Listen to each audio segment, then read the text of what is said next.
അഞ്ചില് അമ്മ അമ്മ കാല് തേച്ച് പോയി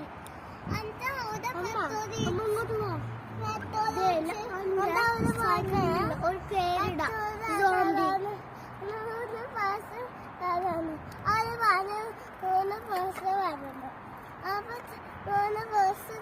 അപ്പൊ തന്നെ അത്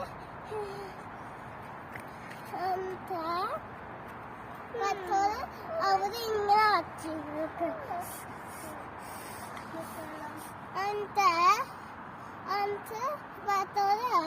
അവര് ഇങ്ങനെ ആച്ചു അപ്പൊ പത്തോറി ഫുള്ളമായി അപ്പൊ ഇങ്ങനെയുണ്ട് സൂപ്പർ.